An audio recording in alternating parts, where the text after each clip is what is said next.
we're still out there looking for what I call the smoking gun. We're looking for the one thing that's leading to all of our health issues.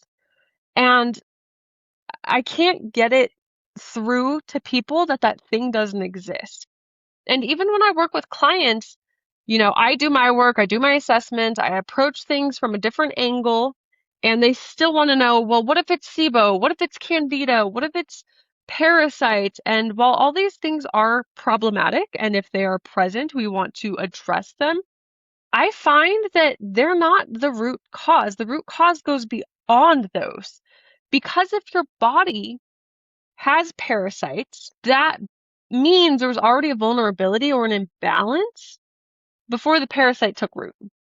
And if we try to only fix the parasites without addressing the entire foundation, then we're going to be left with a terrain that will just allow another parasite in.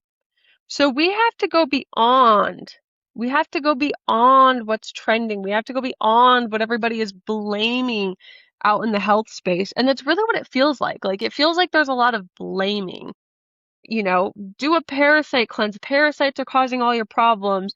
Don't eat this or that. It's histamines, it's nightshades, it's the anti-nutrients, it's the lectins, it's the phytates, it's the SIBO, it's the Candida. Everything is blaming external sources. And none of those are the problem. At the end of the day, none of them are the problem.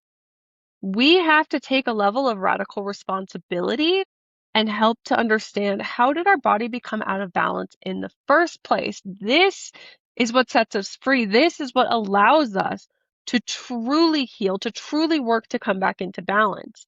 So whenever I see someone that is presenting with a histamine intolerance or a nightshade sensitivity, my reaction is never to blame the histamines or the nightshades. My reaction is, how do we go deeper and figure out what's in balance, what's out of balance that you can't handle nightshades? So every time there's a black mold story, somebody has all of these horrible health issues and the black mold finally gets discovered and they eliminate the black mold and then they feel better.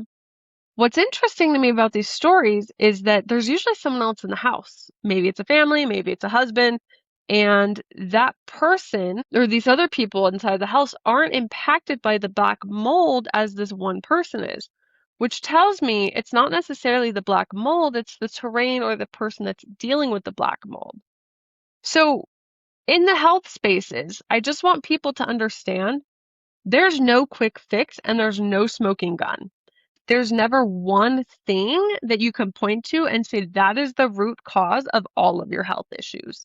It just doesn't exist. And people chase it because they want an answer. They want something to, I don't want to say blame, but they want something to make it all make sense. And, if you can blame it on a parasite, then it all makes sense and you eradicate the parasite and the problem's gone. But that doesn't actually address the entire picture of how did we come out of balance in the first place.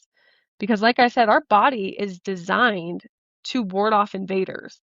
Our body was designed to not allow things like parasites or Candida or SIBO to take control of our body. So if our body yielded that control to an outside entity, something was already out of balance. So understanding how to get to the root cause is really important. We need to go deeper. We need to understand what's going on, but the root cause is never as sexy as a parasite or, black mold or SIBO or Candida.